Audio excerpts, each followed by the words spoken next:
ಸಿಂಹರಾಶಿಯ ವೀಕ್ಷಕರೆಲ್ಲರಿಗೂ ಸಹ ಜುಲೈ ತಿಂಗಳ ಮಾಸ ಭವಿಷ್ಯದಲ್ಲಿ 5 ಶುಭ ವಿಚಾರಗಳ ವಿಡಿಯೋಗೆ ಆತ್ಮೀಯವಾದಂತಹ ಸ್ವಾಗತ ಹಾಗೂ ವಿಠಲ್ ಭಟ್ ಮಾಡುವಂತಹ ನಮಸ್ಕಾರ. ವೀಕ್ಷಕರೇ, ನಾನು ಯಾವಾಗಲೂ ಹೇಳ್ತಾ ಇರ್ತೇನೆ, ಪ್ರತಿ ತಿಂಗಳು ಪ್ರತಿ ರಾಶಿಯವರಿಗೂ ಒಂದಿಷ್ಟು ಶುಭ ವಿಚಾರ, ಒಂದಿಷ್ಟು ಎಚ್ಚರಿಕೆ ಇದ್ದೇ ಇರುತ್ತೆ ಅಂತ ಹೇಳಿ. ಅದೆರಡನ್ನೂ ಸಪ್ರೇಟಾಗಿ ಮಾಡ್ತಕ್ಕಂಥ ಅಭ್ಯಾಸ ನಾವು ಮೊದಲಿಂದ ಅದೇ ಥರ ವಿಡಿಯೋ ಮಾಡ್ಕೊಂಡ್ಬರ್ತಾ ಇರ್ತಕ್ಕಂಥದ್ದು. ಈ ವಿಡಿಯೋದಲ್ಲಿ ಸಿಂಹರಾಶಿಯವರಿಗೋಸ್ಕರ ಜುಲೈ ತಿಂಗಳಿಗೋಸ್ಕರ 5 ಒಳ್ಳೆಯ ಶುಭ ವಿಚಾರಗಳನ್ನ ತಿಳಿಸ್ತೇನೆ, ಏನೇನು ಒಳ್ಳೆಯದಾಗಲಿದೆ ಅನ್ನುವಂಥದ್ದು, ಮತ್ತು ಏನೇನು ಸಮಸ್ಯೆಗಳಾಗಬಹುದು ಅನ್ನುವಂಥದ್ದನ್ನು ಇನ್ನೊಂದು ವಿಡಿಯೋ ಮಾಡ್ತೇನೆ ಅಷ್ಟೇ. ದಯವಿಟ್ಟು ಪ್ರತಿಯೊಬ್ಬ ಸಿಂಹರಾಶಿಯವರಿಗೆ ಈ ವಿಡಿಯೋ ರೀಚ್ ಆಗೋ ಥರ ವಾಟ್ಸಪ್, ಫೇಸ್ಬುಕ್, ಮೆಸೆಂಜರ್, ಟೆಲಿಗ್ರಾಮ್ ಎಲ್ಲ ಕಡೆ ಸಾಮಾಜಿಕ ಜಾಲತಾಣಗಳಲ್ಲಿ ಈ ವಿಡಿಯೋನ ಶೇರ್ ಮಾಡಲಿಕ್ಕೆ ದಯವಿಟ್ಟು ಮರಿಬೇಡಿ. ನೀವೇನು ಸಬ್ಸ್ಕ್ರೈಬ್ ಮಾಡ್ಕೊಳ್ಳಿ ನಮ್ಮ ಚಾನಲ್ ಅಂದರೆ ದಯವಿಟ್ಟು ಕೆಳಗಡೆ ಸಬ್ಸ್ಕ್ರೈಬ್ ಅಂತ ಬರುತ್ತೆ, ಸಬ್ಸ್ಕ್ರೈಬ್ ಮಾಡಿಕೊಂಡು ಬೆಲ್ ಬಟನ್ ಒತ್ಕೊಂಡು ಆಲ್ ಅಂತ ಮಾಡ್ಲಿಕ್ಕೆ ದಯವಿಟ್ಟು ಮರಿಬೇಡಿ. ಫೇಸ್ಬುಕ್ಕಲ್ಲಿ ನಮ್ಮ ವಿಡಿಯೋ ನೋಡ್ತಾ ಇದ್ದೀರಾ, ನಮ್ಮ ಪೇಜನ್ನು ಫಾಲೋ ಮಾಡಲಿಕ್ಕೆ ದಯವಿಟ್ಟು ಮರಿಬೇಡಿ.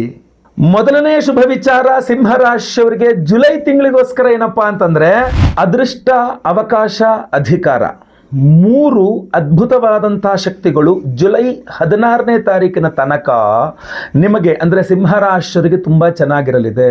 ಇದು 3 ಯಾಕೆ ಸಿಗಲಿದೆ ಅಂತಂದ್ರೆ, ನಿಮ್ಮ ರಾಶ್ಯಾಧಿಪತಿಯಾಗಿರತಕ್ಕಂಥ ರವಿಗ್ರಹ ಲಾಭಸ್ಥಾನದಲ್ಲಿ ಅಂದರೆ ಮಿಥುನ ರಾಶಿಯಲ್ಲಿ 16ನೇ ತಾರೀಕಿನ ತನಕ ಇರಲಿದ್ದಾನೆ. ಅಲ್ಲಿಯೇ ಪಂಚಮಾಧಿಪತಿಯಾಗಿರತಕ್ಕಂಥ ಗುರುಗ್ರಹನೂ ಇರಲಿದ್ದಾನೆ. ರವಿ ಗುರು ಲಾಭದಲ್ಲಿದ್ದರೆ ನಿಮ್ಮ ರಾಶಿಗೆ ಭಾಗ್ಯಾಧಿಪತಿ ಅದೃಷ್ಟ ಕೊಡ್ತಕ್ಕಂಥವನು ಕುಜಗ್ರಹ ನಿಮ್ಮ ರಾಶಿಯಲ್ಲೇ ಕೇತುವಿನ ಜೊತೆಗಿರಲಿದ್ದಾನೆ. ಕುಜವತ್ ಕೇತು ಅಂತ. ಕುಜ ಕೇತು ಯುತಿ ಬಹಳ ಡೇಂಜರಸ್ ಕಾಂಬಿನೇಷನ್, ಇದು ಪವರ್ಫುಲ್ ಕಾಂಬಿನೇಷನ್ನು. ಇದರಲ್ಲಿ ಒಂದಿಷ್ಟು ಪಾಸಿಟಿವ್ಸ್ನು ನಾವು ಎಕ್ಸ್ಟ್ರಾಕ್ಟ್ ಮಾಡ್ಕೋಬಹುದು, ಅದನ್ನು ನಿಮಗೆ ಹೇಳ್ತಾ ಇದ್ದೇನೆ. ಸೊ ನಿಮ್ಮ ರಾಶಿಯಲ್ಲಿ ನಿಮಗೆ ಅದೃಷ್ಟ ಕೊಡ್ತಕ್ಕಂಥ ಕುಜಗ್ರಹ ನಿಮ್ಮ ರಾಶ್ಯಾಧಿಪತಿ ಪಂಚಮಾಧಿಪತಿಯೊಂದಿಗೆ ಲಾಭದಲ್ಲಿದ್ದು ಪಂಚಮವನ್ನು ನೋಡ್ತಾ ಇರತಕ್ಕಂಥದ್ದಾದ್ರಿಂದ ಬಹಳ ಸುಲಭವಾಗಿ ಸಿಂಹರಾಶಿಯವರಿಗೆ ಅದೃಷ್ಟ, ಅವಕಾಶ ಹಾಗೂ ಅಧಿಕಾರ ಇದು 3 ಸಹ ಸಿಗಲಿದೆ. ಸದ್ಬಳಕೆಯನ್ನು ಮಾಡಿಕೊಳ್ಳಿ, ನಿಮ್ಮ ಕಷ್ಟಗಳಿಂದ ಹೊರಬರಲಿಕ್ಕೆ ಇದನ್ನು ಉಪಯೋಗಿಸ್ಕೊಳ್ಳಿ. ಯಾವುದೇ ರೀತಿಯಾದಂತಹ ತಾತ್ಸಾರ ಅಥವಾ ಆಲಸ್ಯ ಮಾಡಬೇಡಿ, ಖಂಡಿತವಾಗಿ ನಿಮಗೆ ಒಳ್ಳೆಯದಾಗಲಿ. ಎರಡನೇ ಶುಭ ವಿಚಾರ ಸಿಂಹರಾಶಿಯವರಿಗೆ ಈ ಒಂದು ಜುಲೈ ತಿಂಗಳಿಗೋಸ್ಕರ ಏನಪ್ಪಾ ಅಂತಂದ್ರೆ, ನೀವು ಸಿಂಹರಾಶಿಯ ನಿರುದ್ಯೋಗಿ ಆಗಿದ್ರೆ ಅಥವಾ ಸಿಂಹ ಉದ್ಯೋಗಿಗಳು ಆಲ್ರೆಡಿ ಜಾಬಲ್ಲಿ ಇದ್ದೀರಾ, ಸಿಂಹರಾಶಿ ನಿಮಗೆ ಒಂದು ಪ್ರಮೋಷನ್ಗೋ ಒಂದೇನಾದರೂ ಟ್ರಾನ್ಸ್ಫರ್ಗೋ ಸ್ಯಾಲ್ರಿ ಹೈಕ್ ಇತ್ಯಾದಿಗಳಿಗೆ ಪ್ರಯತ್ನ ಮಾಡ್ತಾ ಇದ್ದೀರಾ ಅಂದರೆ, ಸ್ಯಾಲ್ರಿ ಹೈಕ್ ಹೊರತುಪಡಿಸಿ ಪ್ರಮೋಷನ್ ಇತ್ಯಾದಿ ಉತ್ತಮ ಒಂದು ಭವಿಷ್ಯ, ಒಂದು ಅಭಿವೃದ್ಧಿ ಉದ್ಯೋಗದಲ್ಲಿ ಪ್ರಯತ್ನ ಮಾಡ್ತಾ ಇದ್ದೀರಾ ಅಂತ ಆದರೆ ಇದೇ ಜೂನ್ 16ನೇ ತಾರೀಕಿನ ತನಕ ಅವಕಾಶಗಳು ತುಂಬ ಜಾಸ್ತಿ ಇದೆ.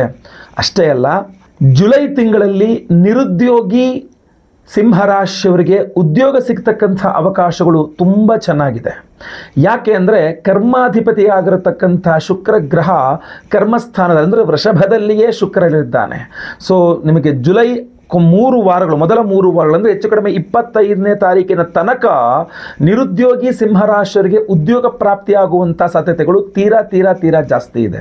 ಅದರಲ್ಲಿಯೂ ಸಹ ನೀವು ಸಿಂಹರಾಶಿಯವರಾಗಿದ್ದು ಸಂಗೀತ ಕ್ಷೇತ್ರದಲ್ಲಿದ್ದು ಯಾವುದು ಕೆಲಸಗಳು ಸಿಗ್ತಾ ಇಲ್ಲ ನನಗೆ ಅಂತ ಏನಾದ್ರು ಅಂದರೆ ಚಿಂತಿಸ್ತಾ ಇದ್ದವರಾಗಿದ್ದರೆ, ಅಥವಾ ಫ್ಯಾಷನ್ ಡಿಸೈನರ್ ಆಗಿದ್ದರೆ, ಫಿಲ್ಮ್ ಫೀಲ್ಡಲ್ಲಿದ್ದರೆ ಕೆಲಸ ಇಲ್ಲ ಅಂತ ಚಿಂತಿಸ್ತಾ ಇದ್ದರೆ, ಅಥವಾ ಬಟ್ಟೆಗೆ ಸಂಬಂಧಪಟ್ಟಂತಹ ಕೆಲಸ ಏನು ಗಾರ್ಮೆಂಟ್ಸ್ಗಳಲ್ಲಿ ಉದ್ಯೋಗಿಗಳಾಗಿದ್ದರೆ, ಅಥವಾ ನೀವು ಬ್ಯಾಂಕ್ ಉದ್ಯೋಗಿಗಳಾಗಿದ್ದರೆ, ಅಥವಾ MBA ಫಿನಾನ್ಸ್ ಮಾಡಿ ಅದರಲ್ಲಿ ಏನಾದ್ರು ಉದ್ಯೋಗ ಮಾಡ್ತಾ ಅದಕ್ಕೆ ಸಂಬಂಧಿತವಾದಂತಹ ಉದ್ಯೋಗ ಮಾಡ್ತಾ ಇರ್ತಕ್ಕಂಥವ್ರು, ಈ ಎಲ್ಲ ಶುಕ್ರನ ಆಧಿಪತ್ಯದ ಶುಕ್ರನ ಅಂಡರ್ನಲ್ಲಿ ಬರ್ತಕ್ಕಂತಹ ಯಾವುದೇ ವೃತ್ತಿಯನ್ನು ಮಾಡುವಂಥ ನಿರುದ್ಯೋಗಿ ನೀವಾಗಿದ್ದಲ್ಲಿ, ಅಥವಾ ಉದ್ಯೋಗ ಇದ್ದು ಬಡ್ತಿ ಇತ್ಯಾದಿಗಳಿಗೋಸ್ಕರ, ಪ್ರಮೋಷನ್ ಇತ್ಯಾದಿಗಳಿಗೋಸ್ಕರ, ಅಭಿವೃದ್ಧಿ ಇತ್ಯಾದಿಗಳಿಗೋಸ್ಕರ ಪ್ರಯತ್ನ ಮಾಡ್ತಾ ಇರತಕ್ಕಂಥ ಸಿಂಹರಾಶಿಯವರಾಗಿದ್ದರೆ ಜುಲೈ ತಿಂಗಳಲ್ಲಿ ತುಂಬ ಚೆನ್ನಾಗಿ ಅನುಕೂಲ ಇದೆ.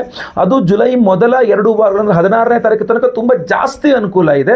16 ನಂತರ ಸ್ವಲ್ಪ ಡೌನ್ ಆಗ್ಬೋದು, ಬಟ್ 3ನೇ ವಾರವೂ ಸಹ ಅಂದರೆ 25ನೇ ತಾರೀಕಿನ ತನಕವೂ ಸಹ ನಿಮಗೆ ನಿರುದ್ಯೋಗಿಗಳಿಗೆ ಉದ್ಯೋಗ ಹಾಗೂ ಉದ್ಯೋಗಿಗಳಿಗೆ ಅಭಿವೃದ್ಧಿ, ಉದ್ಯೋಗದಲ್ಲಿ ಸ್ವಲ್ಪ ಅಭಿವೃದ್ಧಿ ಆಗುವಂತಹ ಪ್ರಮೋಷನ್ಸ್ ಇತ್ಯಾದಿಗಳು ಸಿಗ್ತಕ್ಕಂಥ ಸಾಧ್ಯತೆಗಳು ತೀರಾ ಜಾಸ್ತಿ ಇದೆ. ಖಂಡಿತವಾಗಿ ಒಳ್ಳೆಯದಾಗಲಿ, ಪ್ರಯತ್ನ ಮಾಡಿ.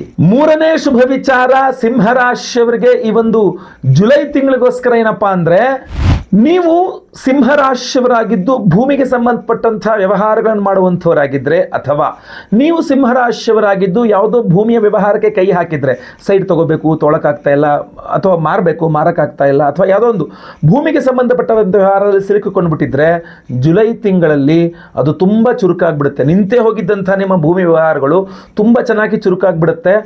ಆಗುತ್ತೆ, ಈ ಸಲ ಏನೋ ಮುಗಿದೋಗುತ್ತೆ ಅನ್ಸಂತೆ.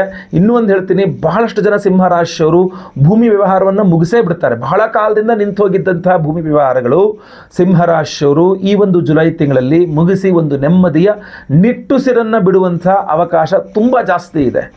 ಆದರೆ ಎಲ್ಲರೂ ಒಂಚೂರು ಅತಿ ಆಸೆ, ಇನ್ನೊಂಚೂರು ದುಡ್ಡು ಬರಲಿ ಅಥವಾ ಇನ್ನೊಂಚೂರು ಇದಾಗಲಿ ಅಂತ ಅತಿ ಆಸೆ ಮಾಡಿಬಿಟ್ಟು ಕಳ್ಕೊಂಡ್ರೆ, ಕೈಯಲ್ಲಿರೋ ಬಂಗಾರವನ್ನು ಕಳ್ಕೊಂಡ್ರೆ, ಅವಕಾಶವನ್ನು, ಬಂಗಾರದಂಥ ಅವಕಾಶವನ್ನು ನೀವು ಕಳ್ಕೊಂಡ್ರೆ ನಾನು ಜವಾಬ್ದಾರನಲ್ಲ.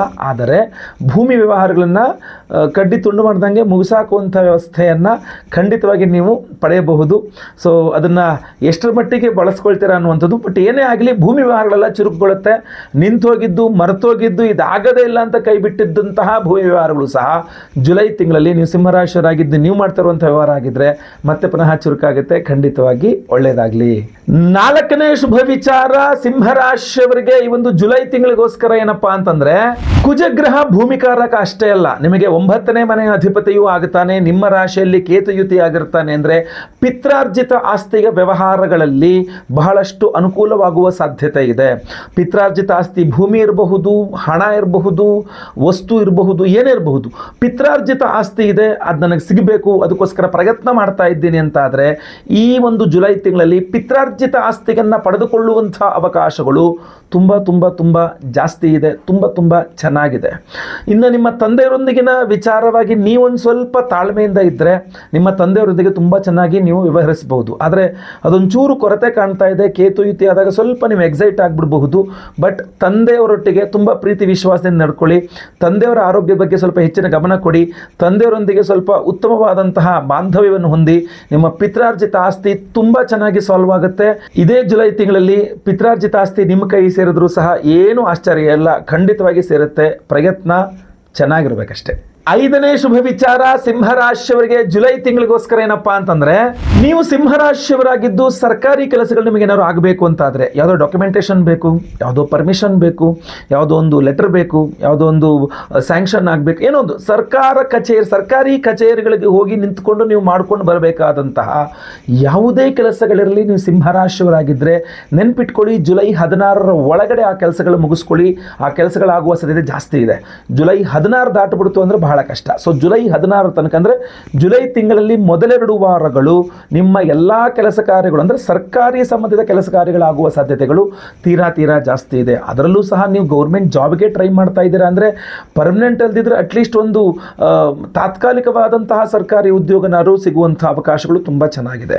ನೀವೇನಾದರೂ ಸಿಂಹರಾಶಿಯವರಾಗಿದ್ದು ರಾಜಕೀಯದಲ್ಲಿದ್ದೀರಾ, ರಾಜಕೀಯದಾಗಿ ನಿಮಗೆ ಏನೋ ಒಂದಿಷ್ಟು ಅನುಕೂಲಗಳಾಗಬೇಕು, ರಾಜಕೀಯವಾಗಿ ಅದೊಂದು ದುಡ್ಡು ಬಿಡುಗಡೆ ಆಗಬೇಕು, ನಿಮ್ಮ ಏರಿಯಾದಲ್ಲಿ ಏನೋ ಒಂದಿಷ್ಟು ಕೆಲಸ ಕಾರ್ಯಗಳು ಮಾಡಿಸಬೇಕು, ಜುಲೈ ಮೊದಲ 2 ವಾರಗಳಲ್ಲಿ ತುಂಬ ಚೆನ್ನಾಗಿ ಆ ಕೆಲಸಗಳಾಗಲಿದೆ.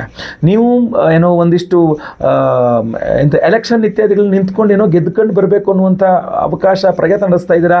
ಜುಲೈ ತಿಂಗಳ ಮೊದಲೆರಡು ವಾರಗಳೊಳಗೇನೆ ಏನಾದರೂ ಎಲೆಕ್ಷನ್ ಇತ್ಯಾದಿಗಳಾಗುತ್ತೆ ಅಂದರೆ ನೀವು ಸೆಲೆಕ್ಟ್ ಆಗುವ ಸಾಧ್ಯತೆ ತುಂಬ ಜಾಸ್ತಿ ಇರ್ತದೆ. ಸೊ ಯಾವುದೇ ರೀತಿ ನೋಡಿದ್ರಿ ಸರ್ಕಾರಿ ರಿಲೇಟೆಡ್ ಆಗಿರತಕ್ಕಂಥ ಕೆಲಸ ಕಾರ್ಯಗಳು ತುಂಬ ಚೆನ್ನಾಗಾಗುತ್ತೆ. ಟ್ಯಾಕ್ಸೇಷನ್ ರಿಲೇಟೆಡ್ ಏನೇ ಪ್ರಾಬ್ಲಮ್ ಇರಲಿ, ನಿಮಗೆ ಕೂತು ಸರಿಯಾದ ವಿಧಾನದಲ್ಲಿ ನೀವು ಪ್ರಯತ್ನ ಮಾಡಿದ್ರಿ ಅಂದರೆ ಜುಲೈ 16ರ ಒಳಗೆ ಅದನ್ನು ನೀವು ನೀಟಾಗಿ ಸಾಲ್ವ್ ಮಾಡ್ಕೊಂಡು ಬರ್ತೀರಾ. ಖಂಡಿತವಾಗಿ ನಿಮಗೆ ಅನುಕೂಲವಾಗುತ್ತೆ. ಸರ್ಕಾರದ ವತಿಯಿಂದ ತುಂಬ ಚೆನ್ನಾಗಿ ನಿಮಗೆ ಸಹಾಯ ಸಿಗಲಿದೆ ಅನ್ನುವಂಥದ್ದು ತುಂಬ ಸ್ಪಷ್ಟವಾಗಿ ಕಂಡುಬರ್ತಾ ಇದೆ. ವೀಕ್ಷಕರೇ, ಇದಾಗಿತ್ತು ಜುಲೈ ತಿಂಗಳಿಗೋಸ್ಕರ ಸಿಂಹರಾಶಿಯವರಿಗೋಸ್ಕರ 5 ಶುಭ ವಿಚಾರಗಳು. ಇದಕ್ಕಿಂತ ಜಾಸ್ತಿ 50-100 ಶುಭ ವಿಚಾರಗಳು ನಿಮಗೆ ಆಗಲಿ, ಖಂಡಿತವಾಗಿ ಒಳ್ಳೆಯದಾಗಲಿ. ಜುಲೈ ತಿಂಗಳು ನೀವು ಅಂದ್ಕೊಂಡಿದ್ದಕ್ಕಿಂತ ತುಂಬ ಚೆನ್ನಾಗಿರಲಿ. ಜುಲೈ ತಿಂಗಳಲ್ಲಿ ನೀವೇನು ಅಂದ್ಕೊಂಡಿದ್ರಿ, ಯಾವ ಪ್ರಮುಖವಾದ ಕೆಲಸಗಳು ನಿಮಗೆ ಆಗಬೇಕಾಗಿತ್ತು ಅನ್ನುವಂಥದ್ದನ್ನ ಕಮೆಂಟ್ ಮಾಡಿ.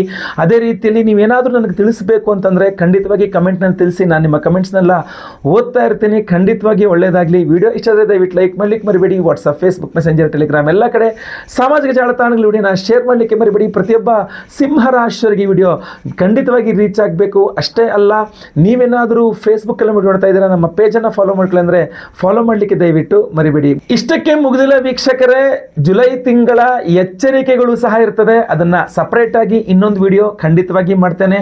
ಈ ವಿಡಿಯೋದಲ್ಲಿ ನಿಮಗೊಂದು ಸರಳವಾದಂತಹ ಪರಿಹಾರವನ್ನು ಸಹ ತಿಳಿಸ್ತಾ ಇದ್ದೇನೆ. ಸರಳವಾದ ಪರಿಹಾರ, ಸಿಂಹರಾಶಿಯವರ ಜುಲೈ ತಿಂಗಳ ಸಮಸ್ಯೆಗಳಿಗೊಂದು ಸರಳವಾದ ಪರಿಹಾರ ಏನಪ್ಪಾ ಅಂತಂದ್ರೆ, ಮಹಾಗಣಪತಿಯ ಆರಾಧನೆಯ ಅತ್ಯಂತ ಅವಶ್ಯಕತೆ ಕಂಡು ಬರ್ತಾ ಇದೆ. ಸೊ ನೀವು ಸಿಂಹರಾಶಿಯವರಾಗಿದ್ದರೆ ಜುಲೈ ತಿಂಗಳಲ್ಲಿ ದಯವಿಟ್ಟು ಹೇಳ್ತೀನಿ, ಜುಲೈ ಶುರುವಾಗೋಕ್ಕಿಂತ ಮುಂಚೆನೇ ವಿಡಿಯೋ ಮಾಡ್ತಾ ಇದ್ದೀನಿ. ಸೊ ಮುಂಚಿತವಾಗಿ ಶುರು ಮಾಡಿಬಿಡಿ. ಮನೆ ಹತ್ತಿರದಲ್ಲಿ ಯಾವ್ದಾದ್ರು ಗಣಪತಿ ದೇಗುಲ ಇದ್ದರೆ ಕಡ್ಡಾಯವಾಗಿ ಬೆಳಗ್ಗೆ ಎದ್ದು ಸ್ನಾನ ಆದಮೇಲೆ ಗಣೇಶನ ದೇಗುಲಕ್ಕೆ ಹೋಗಿ ಪ್ರದಕ್ಷಿಣ ನಮಸ್ಕಾರ ಮಾಡ್ಕೊಂಡು ಬಂದು ಆಮೇಲೆ ತಿಂಡಿ ತಿನ್ನುವಂಥದ್ದು ಮುಂದಿನ ಕಾರ್ಯಗಳನ್ನು ಮಾಡಿ. ಮೊಟ್ಟ ಮೊದಲನೇದಾಗಿ ಬೆಳಗ್ಗೆ ಎದ್ದ ತಕ್ಷಣ ಗಣೇಶನ ದೇವಸ್ಥಾನಕ್ಕೆ ಹೋಗಿ. ಮನೆ ಹತ್ತಿರ ಯಾವುದೂ ಗಣೇಶನ ದೇವಸ್ಥಾನ ಇಲ್ಲ ಅಥವಾ ಹಾಸ್ಟೆಲ್ ಇತ್ಯಾದಿ ಯಾವುದಾದ್ರೂ ಇದ್ದೀರಾ ನೀವು, ನಿಮಗೆ ಯಾವುದೇ ಆಕ್ಸಸ್ ಇಲ್ಲ ಅಂತ ಆದರೆ ದಯವಿಟ್ಟು ಕಡ್ಡಾಯವಾಗಿ ಪ್ರತಿ ದಿವಸ ಗಣಪತಿಯ ಅಷ್ಟೋತ್ತರವನ್ನು ಪಠನೆ ಮಾಡಲಿಕ್ಕೆ ದಯವಿಟ್ಟು ಮರಿಬೇಡಿ. ಇಡೀ ಜುಲೈ ತಿಂಗಳು ನಿಮಗೆ ಯಾವುದೇ ಸಮಸ್ಯೆ ಆಗದೇ ಇರಲಿ, ಓಂ ಗಂ ಗಣಪತಯೇ ನಮಃ ಈ ಒಂದು ಬೀಜಾಕ್ಷರ ಸಹಿತ ಮಹಾಗಣಪತಿಯ ಮಂತ್ರವನ್ನು ಪ್ರತಿನಿತ್ಯ ಕನಿಷ್ಠ ಒಂದು 108 ಬಾರಿ ಆದರೂ ಜಪ ಮಾಡ್ತಾ ಇರಿ. ಖಂಡಿತವಾಗಿ ಮಹಾಗಣಪತಿಯ ಅನುಗ್ರಹವಾಗಲಿ, ಒಳ್ಳೆಯದಾಗಲಿ. ಲೋಕ ಸಮಸ್ತ ಸುಖಿನೋ ಭವಂತು. ನಾರಾಯಣ ನಾರಾಯಣ ನಾರಾಯಣ.